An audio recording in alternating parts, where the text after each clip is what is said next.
Assalamualaikum warahmatullahi wabarakatuh. Waalaikumsalam. Welcome to LB Show. Gua Rimba. Gua Asep. Kembali lagi nih spesial Ramadan. Cepet-cepet banget ngomongnya ya. Enggak, Buru-buru haus, buka ya. Mau puasa, Pak? Hah? Mau puasa? Insya Allah. Nggak tahu di luar. Aduh, mumpung puasa nih lebih baik enaknya sih tetap bahas masalah seputar puasa. Iya, puasa seputar Ramadan lah. Seputar Ramadan ya. Iya. Oke, ini banyak juga mungkin ya LB friend yang belum tahu kan. Iya, banyak tentang berpuasa itu untuk apa sih? Iya, benar. Kalau menahan haus dan lapar, cuman karena menahan haus dan lapar itu bisa memasukkan manusia ini ke surga gitu ya kan? Gua rasa yang di Bosnia yang dulu ya kan di Sarajevo, Ukraina apa mungkin dia udah lebih duluan itu puasanya. Benar. Apalagi Palestina ya Pak Ustadz ya. Iya. Oke, sebelum kita bahas dulu topik kita sekarang, Masih dengan narasumber yang sama nih. Benar. Jangan lupa subscribe, ya, like, share, share. Sama jangan lupa juga tulis juga komentar kalau komentar atau punya ide atau gagasan yang mau dibahas di episode mendatang, boleh juga. Ya, jangan sampai dilupain sih kalau ada yang mau endorse ya kan. Nah, itu dia. Ya, kita juga membuka forum diskusi di sini. Kalau mungkin teman-teman LB Friends mau datang atau mau mengkaji satu persoalan, boleh datang, kita sambil kopi-kopi bahasnya. Nah, ya? Itu benar.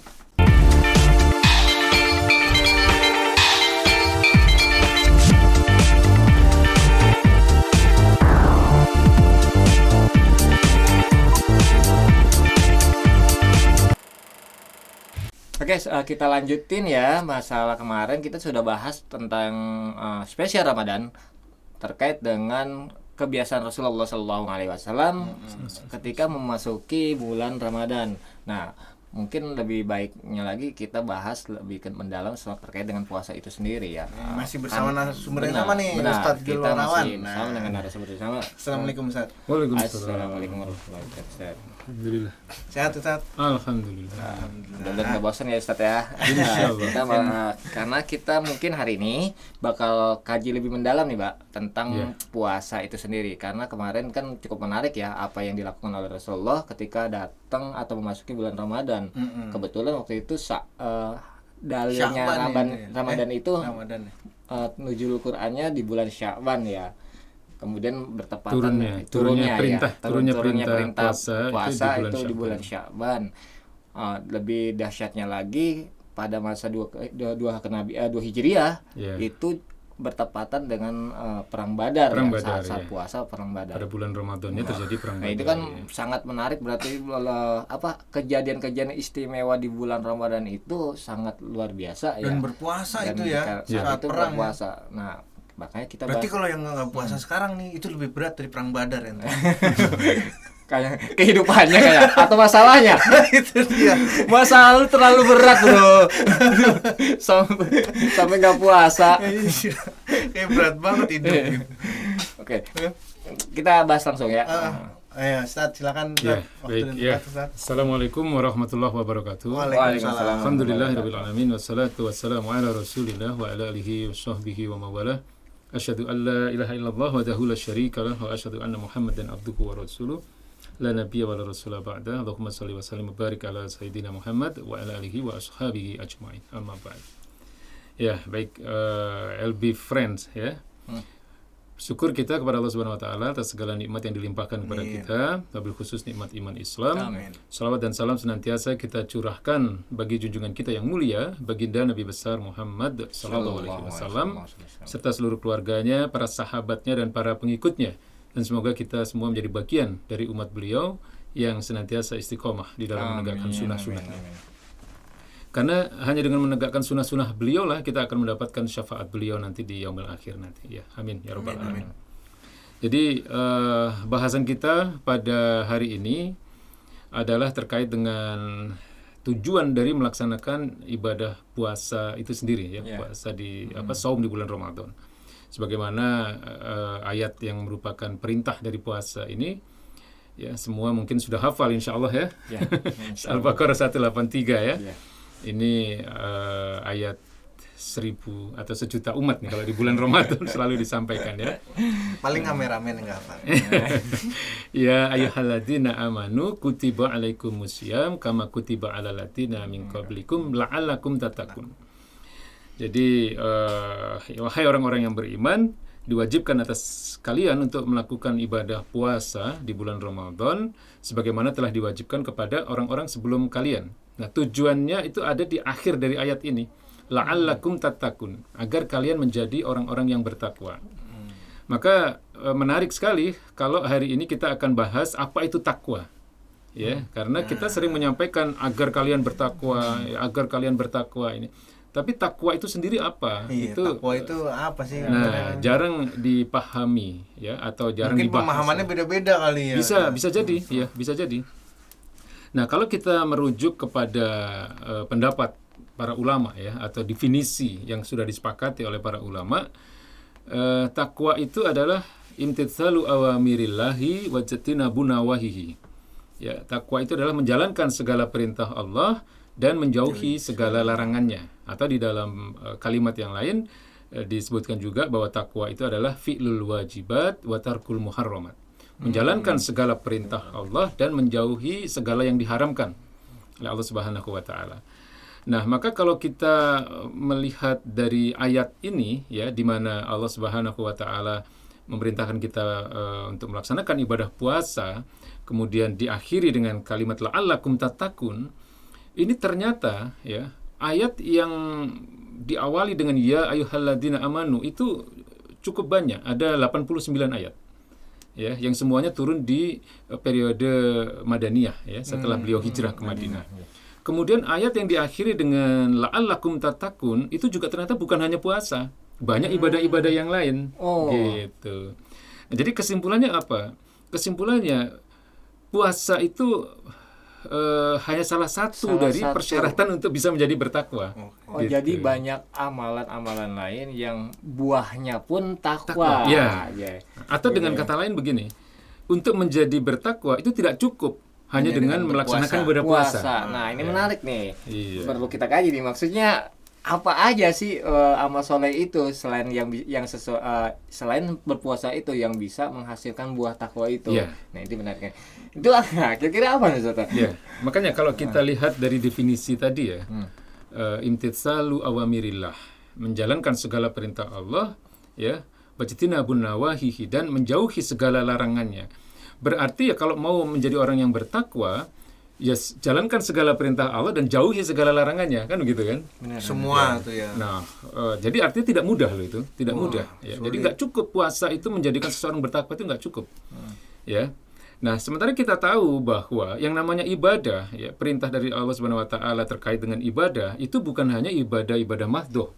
Ya, bukan hanya ibadah yang terkait dengan hubungan kita secara vertikal dengan Allah Subhanahu wa taala, tapi ada ibadah-ibadah yang sifatnya horizontal kan? Benar. Ibadah-ibadah ghairu mahdhah namanya. Ibadah-ibadah yang terkait dengan hubungan muamalah atau sering kita menyebut dengan hablum minan nas.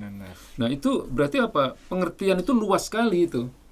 Ya. Jadi kalau kita lihat kondisi kita hari ini ya, mungkin yang kita bisa lakukan itu hanya yang terkait dengan persoalan-persoalan ibadah mahdhah saja.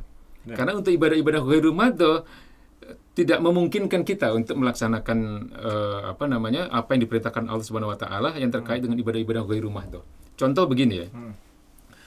Islam itu kan sempurna. Ini kita sepakati ya. Al-yauma akmaltu lakum dinakum. Ya, pada hari ini telah aku sempurnakan bagi kalian agama kalian. Ini kan firman Allah nih kan. Ya, kalau ada orang yang tidak mengimani kesempurnaan Islam, harus dipertanyakan dia keislamannya, ya kan?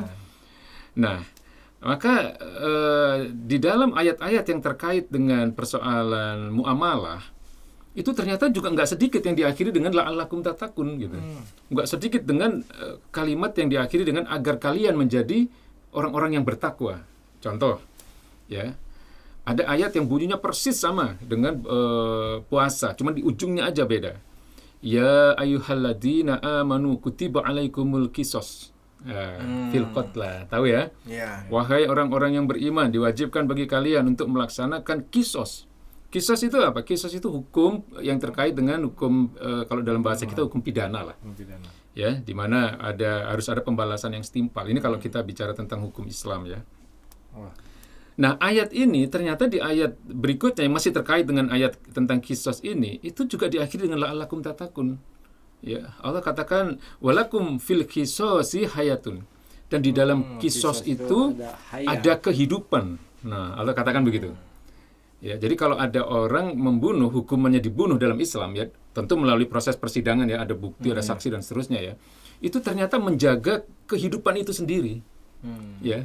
Kalau kita berpikir dari sudut pandang Islam ya. Oh, misalnya nih kita ada orang yang melakukan pembunuhan, maka dia harusnya dibunuh juga gitu. Dalam Islam tentu juga. melalui proses persidangan, melalui saksi dan seterusnya ya.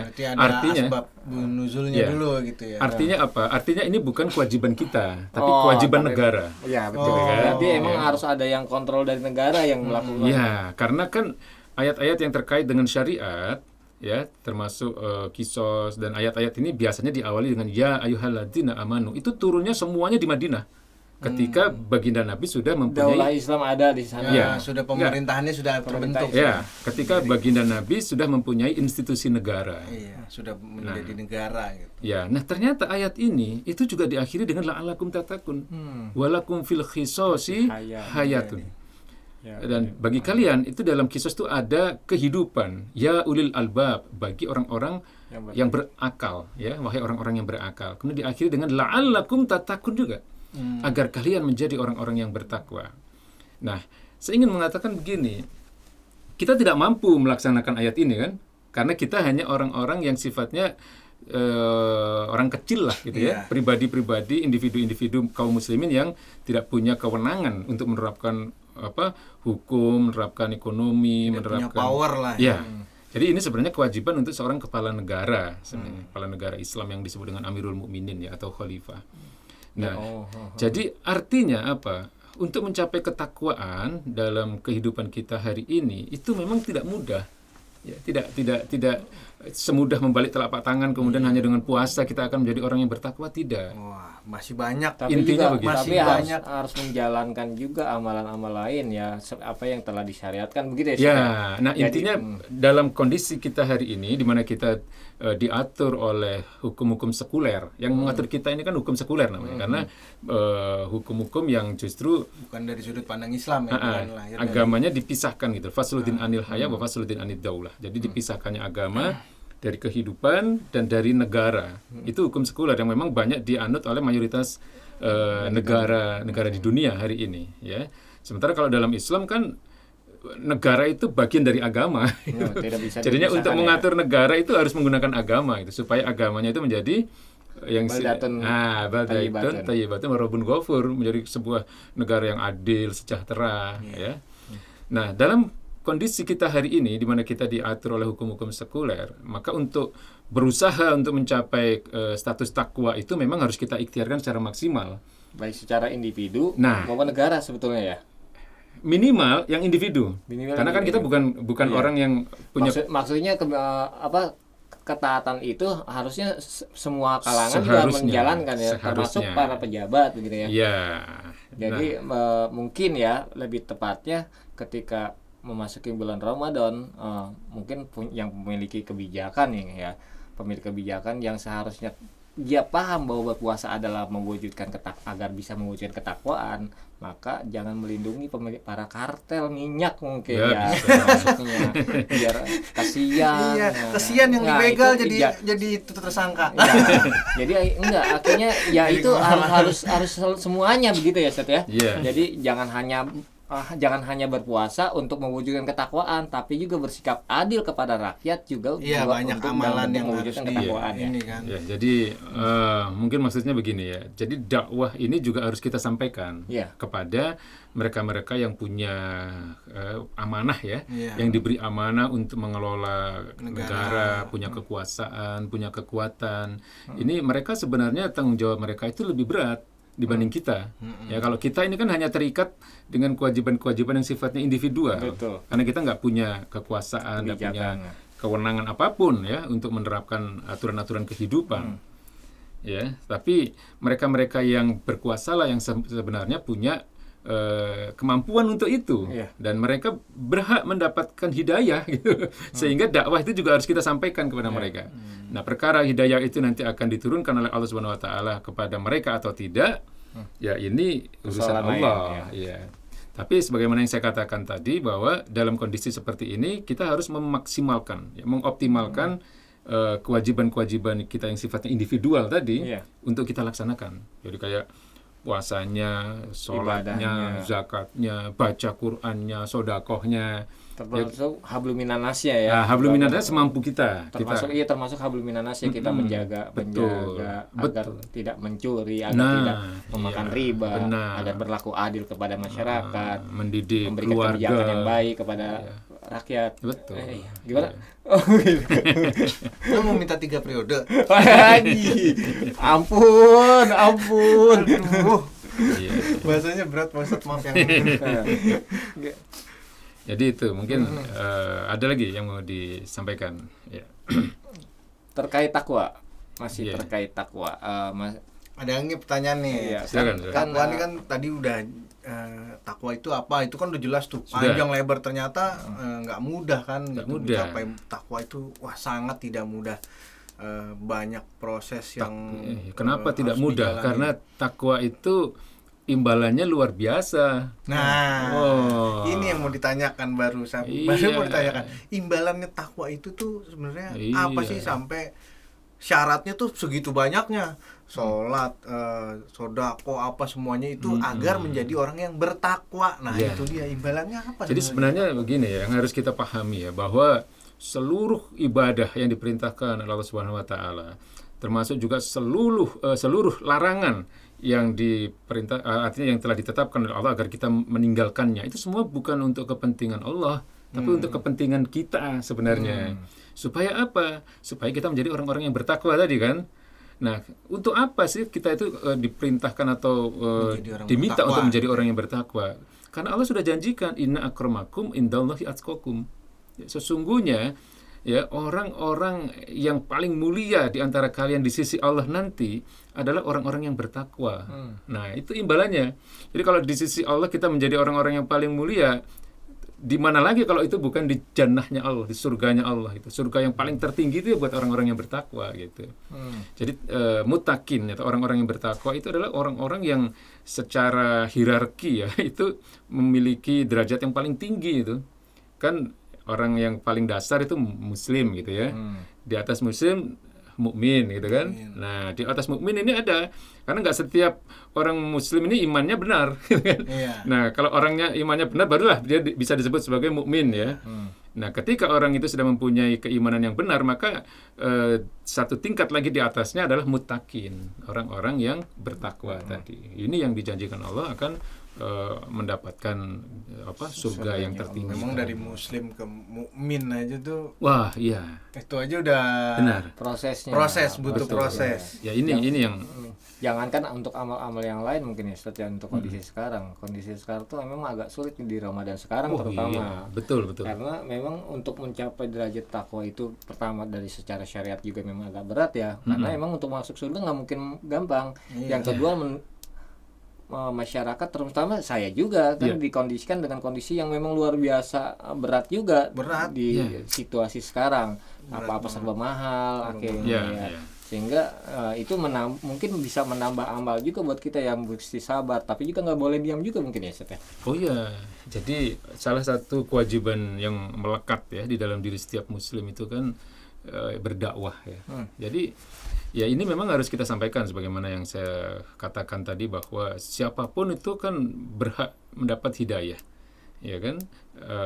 Oleh sebab itu jalan untuk mendapatkan hidayah itu orang membutuhkan informasi kan. Nah, informasi ini didapat melalui dakwah, gitu kan. Karena apa? Saya sering mengatakan bahwa kita itu sedang mengalami satu peperangan yang dahsyat ya, yang saya katakan ya, Basul Fikri tadi ya. Karena hari ini banyak orang itu untuk mendapatkan ketakwaan itu tidak mudahnya karena serangan-serangan pemikiran ini, ya kan. Jadi saya tuh kadang-kadang heran ya, orang itu mengaku muslim, orang itu mungkin dia berpuasa ya, tapi kerjaannya ngerecokin saudaranya sesama muslim. Nah, Kan ada nih yang kemarin digebukin di MPR. Oh iya. Sadis, oi. Iya kan? Tapi kurang bonyok kayaknya masih bentuk.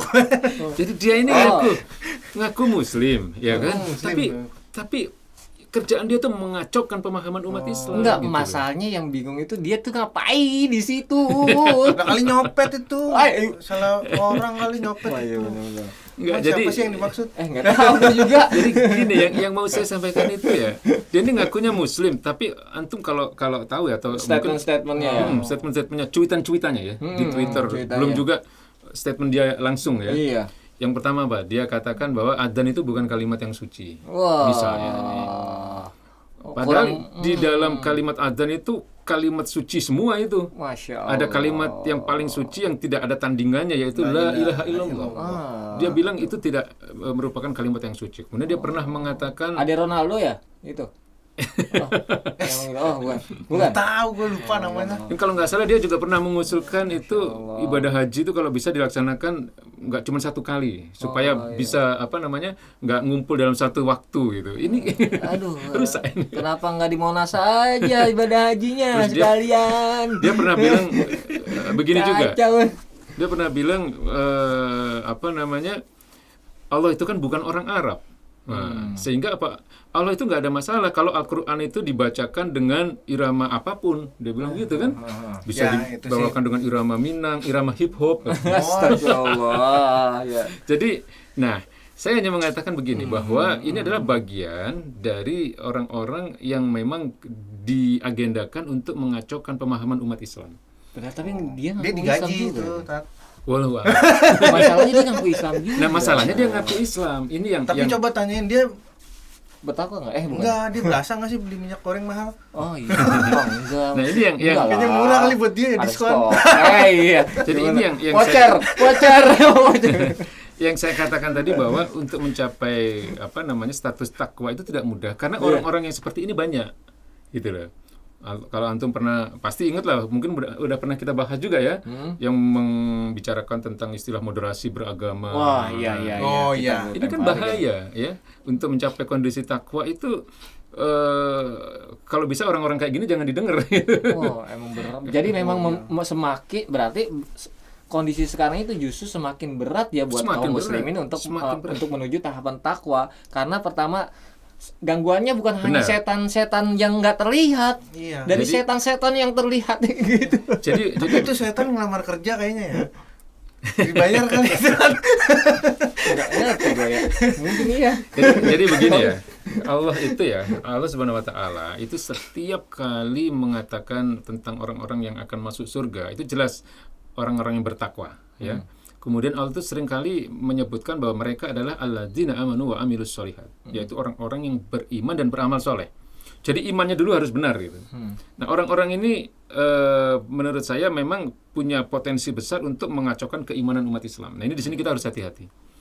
Ya. Kemudian hati-hati nih. Yang kedua, amal-amal soleh. Amal-amal soleh itu apa? Amal-amal soleh itu adalah amal-amal atau perbuatan yang disertai dengan ketundukan kepada syariat. Pada syariat-syariat Allah. Jadi amal soleh atau ukuran kebaikan satu amal perbuatan itu ukurannya bukan ukuran manusia, bukan ukuran akal kita, tapi ukurannya adalah ukurannya Allah gitu loh. Artinya kalau orang itu mempunyai amal soleh yang baik, artinya adalah orang itu harus tunduk kepada syariat. Paham ya? Syariat Allah itu kan banyak, luas kan ya. Banyak. Aturan-aturan kehidupan yang turun dari Allah dan Rasulnya.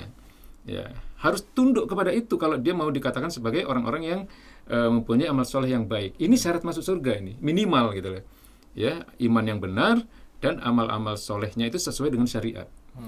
Lalu saya ingin bertanya, orang-orang yang menolak syariat ini kan banyak. Di antaranya yang tadi itu kan. Oh iya. Ya, mereka itu kan orang-orang yang menolak syariat dengan alasan syariat itu intoleran, kemudian akan memecah belah. Kata mereka. Iya, kata mereka nggak sesuai zaman misalnya kan. Ini kan naudzubillah ya. Syariat dari Nabi dikatakan nggak sesuai zaman itu kan, naudzubillah kan. Vouchernya gede itu. Nah, kadang-kadang saya bertanya, lalu alasan apa yang membuat mereka itu masih mau diakui sebagai muslim gitu loh. Kalau syariat ditolak, berarti dia menolak banyak sekali ayat Allah itu. Ratusan ayat ditolak ya nanggung berarti ya. Iya. Nanggung. Tapi dia masih mau diminta. Mendingan nggak usah ngaku ya. Ya, dia minta tetap diakui sebagai muslim. Iya, benar. Repot ini kan. Nah, itu memang ya sekarang berarti benar ya. Emang kondisi sekarang berat Mbak buat jadi Iya. takwa, Mbak. Iya. Nggak di Indonesia doang, tapi Iya. memang di dunia Ya, ini karena Mbak, makanya muslim ini makanya puasa Mbak, lu jangan bolos, jangan batal mulu. alhamdulillah. Karena memang begini, kita Nambah saya amalnya nih hari ini nih. Amin. jadi memang gini ya, umat Islam itu memang harus juga memahami bahwa kita itu sedang ada dalam kancah perang ideologi, perang pemikiran, Dan dunia ya, Ustaz. Bukan dunia. hanya Indonesia. Iya, ini agenda global. Tapi kan musuh-musuh Islam bukan hanya ada di dunia luar, Iya, di sini pun di banyak. regional, di lokal kan juga banyak. Nah, cuman masalahnya umat Islamnya sendiri seringkali tidak merasa kalau ideologinya diperangi, agamanya diperangi, ini mereka nggak Kan merasa. mungkin karena secara halus itu ya. Ya. Ya sebenarnya dari puasa sendiri yang dimana perintah ini merupakan perintah wajib, tapi banyak masyarakat atau kaum muslimin saat ini justru dibiarkan tidak berpuasa juga, itu merupakan bagian dari Ya karena dari hidupnya lebih serangan berat dari pemikiran perang juga. Badar, Betul. bro. Antum pernah dengar istilah hormatilah orang yang tidak berpuasa. Nah, Nah, ini benar. kan salah satu apa ya? Secara tidak langsung itu serangan terhadap ajaran Islam sendiri ya, Betul. di mana padahal perintah wajib itu sebetulnya bukan perintah manusia, tapi perintah pencipta kepada hambanya untuk berpuasa. Begitu ya, Ustaz? Seharusnya dibalik ya. Hormatilah orang yang berpuasa. Berpuasa. Ya, jadi karena Masa apa kita suruh hormati jin? Karena apa? Setan. Jadi gini, mungkin sedikit ya saya mau Yang mau menyampaikan tentang itu ya. Jadi memang dalam Islam itu nggak semua orang wajib puasa, memang iya. Ya. Kalau dia tidak beragama ada. Islam dia nggak wajib. Oh, iya. Ada Kalau ininya. seorang sedang musafir sehingga dia perjalanannya berat sekali Iya. ya boleh. Sakit nggak apa-apa nggak puasa. Atau wanita yang sedang kedatangan tamu misalnya ya dia nggak apa-apa nggak berpuasa. Tapi yang jadi masalah kan kalimat tadi itu bisa menjadi justifikasi Ambigu ya. soalnya. Ya, bisa menjadi pembenaran terhadap orang-orang yang tidak berpuasa, Iya. padahal dia tidak punya uzur apa-apa. Benar. Dia tidak sakit, dia tidak gila, dia Iya. orang Ini ada salah dewasa. satu alasan yang belum disebutkan di situ. Apa nih. itu? Itu perang Badar dalam dirinya. Ya lebih berat lagi tuh. Jadi seharusnya cara berpikirnya harus dibalik, karena orang yang berpuasa itu sangat mulia di hadapan Allah. Iya. Pahalanya dilipat gandakan, nanti disediakan pintu khusus di surga loh. Subhanallah. Orang-orang berpuasa itu namanya babur royan, ya, pintu ar-royan. Orang-orang yang berpuasa, puasanya diterima, nanti disediakan pintu khusus di sana. Bahkan menjadi salah satu syarat bagi seorang wanita, ya, untuk memasuki surganya Allah Subhanahu wa Ta'ala dari pintu manapun, ya, asal dia memenuhi 3 syarat yang lain. Ya, yang pertama adalah dia melakukan sholat 5 waktu, kemudian puasa di bulan Ramadan, kemudian dia mampu menjaga kehormatannya, yang keempat dia taat kepada suami selama sang suami mengajak kepada jalan yang benar ya. Maka wanita itu dikatakan oleh baginda Nabi, kilalah, katakan kepadanya, ya udkhulul jannah min abwabi syi'ti. Masya Allah. Masuklah ke dalam surga dari pintu manapun yang kalian suka. Jadi mulia sekali orang yang puasa itu. Subhanallah. Jadi jangan dibalik cara berpikirnya. Benar-benar. Hormatilah orang yang tidak berpuasa. Nah ini bagian dari perang istilah ya. Artinya kalau di dalam istilah Simbol ulama ya, itu perang disebut dengan simbol, halbul perang mustalah. istilah. Iya betul. Perang istilah. Perang istilah. Nah ini bahaya juga ya buat Bahaya, kita iya. kaum muslimin. Oke, kayaknya rasa cukup ya Cukup nih untuk episode bahasan sekarang. Mungkin takwa ini ya. closing statement. Iya, langsung Apa nih ke kira-kira buat teman-teman Iya. yang lebih friends? Jadi terkait dengan tujuan puasa kita tadi sudah sampaikan ya la'allakum tattaqun, agar kalian menjadi orang-orang yang bertakwa. Tapi yang harus dipahami adalah bahwa tidak cukup ya puasa di bulan Ramadan itu akan mengantarkan kita kepada ketakwaan. Ya, karena masih banyak ibadah-ibadah lain yang harus Syarat-syarat kita lain yang harus laksanakan. dipenuhi. Ya, artinya minimal ibadah-ibadah yang sifatnya individual. Ya, kalau untuk yang sifatnya muamalah kan memang kita nggak mampu karena itu bukan kewajiban kita, tapi kewajiban negara. Ya, tapi untuk sholatnya, zakatnya, kalau mampu mungkin nanti hajinya, ya, baca Qur'annya, sodakohnya itu dioptimalkan, dimaksimalkan, terutama di bulan Ramadan karena pahalanya akan dilipat gandakan nanti. Ya, saya kira itu insya Allah. Oke, lebih friend. Mudah-mudahan ini jadi nutrisi otak dan banyak yang bisa diambil ya dari Benar, buat episode saat pengetahuan ini kita ya. buat Dan buat teman-teman yang baru gabung channel kita, jangan lupa Jangan ya lupa like, like, share, and share, subscribe-nya. Atau mungkin punya ide atau gagasan, jangan lupa juga komentar aja, tulis komentar. Nanti insya Allah kita bakal bahas komentarnya, atau mau punya gagasan. Iya. Apa yang mau dibahas di episode berikut boleh. Nanti atau kita mau sharing-sharing, discuss ya kan, bisa datang langsung ya ke Ya. LB4 nih, LB4 Music Studio. ya dukung terus ya channel kita, mudah-mudahan untuk episode berikutnya kita bisa bahas tema yang lebih baik lagi. Oke, assalamualaikum warahmatullahi wabarakatuh. Waalaikumsalam.